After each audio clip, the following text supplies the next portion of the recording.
kemunduran banyak negara-negara besar ini bisa menjadi peluang dan momentum bagi kita untuk mengejar ketertinggalan. Ibarat komputer, perekonomian semua negara saat ini sedang macet, sedang hang. Dampak pandemi terhadap ekonomi nyatanya terasa nih di depan mata good people. Supaya bisa mengantisipasi dari kemungkinan terburuk, yang bisa dilakukan dari sekarang adalah antisipasi, misalnya menabung atau mulai berinvestasi. Investasi emas bisa menjadi salah satu alternatif kita untuk mempersiapkan dana darurat saat ekonomi sedang krisis. Tapi kita juga harus hati-hati nih, apakah emas perhiasan yang kita beli ini beneran emas asli atau emas palsu? Jangan sampai kita dibohongi. Jangan asal berinvestasi nih, alih-alih untung, yang ada rugi. Cuma harap diingat juga ya, beli emas itu harus tahu celahnya. Apalagi kalau pas mau beli emas perhiasan atau emas batangan. Karena bisa-bisa emas yang kita beli karatnya rendah atau bahkan palsu. Saya menyusuri nih sentra toko emas di kawasan Pasar Baru, Jakarta Pusat. Begini nih katanya, salah satu cara tahu emas itu asli atau bukan. Saya coba digosok dulu, Neng ya, digesok dulu. Gosok, nah udah digosok kelihatan ada emasnya. Lalu ditetesin air.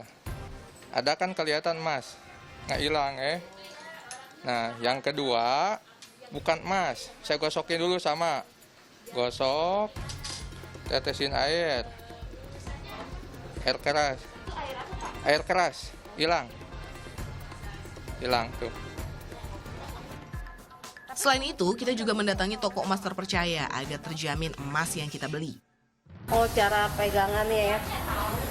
Kalau emas palsu itu walaupun dia besar, tapi untuk beratnya tuh nggak mantep.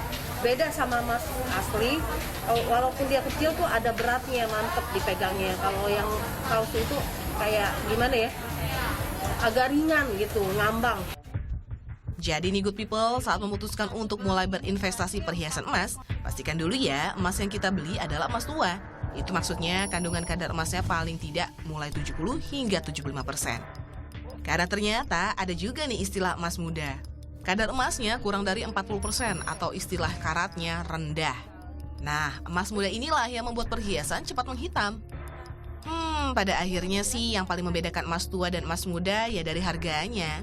Emas dengan kadar mulai dari 70% biasanya kini dijual mulai dari Rp800.000 per gramnya. Sementara harga emas muda bisa jauh berbeda per gramnya. Intinya, hati-hati ya supaya tidak tertipu.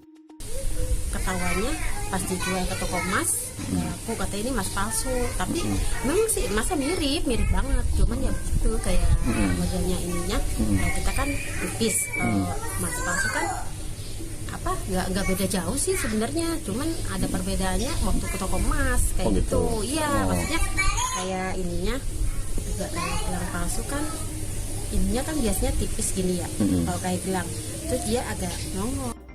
Cuma good people, jika memilih investasi perhiasan emas berarti siap-siap juga kalau pas jual harganya turun. Ini berkaitan dengan emas perhiasan ada masa untuk penggunaan. Nah, kalau mau lebih stabil sebenarnya kita bisa memilih untuk berinvestasi pada emas batangan. Mulai yang dari beratnya 5 gram hingga 1 kilogram. Harganya pun mengikuti pasaran terbaru. Berdasar data dari PT Antam, kini harga emas batangan per gramnya mulai dari Rp1 juta. Kalau udah siap, tinggal pilih deh mau beli offline atau online. Yang pasti jangan sampai ketipu ya good people, karena belakangan emas bodong marak beredar. Tim Liputan melaporkan untuk NET.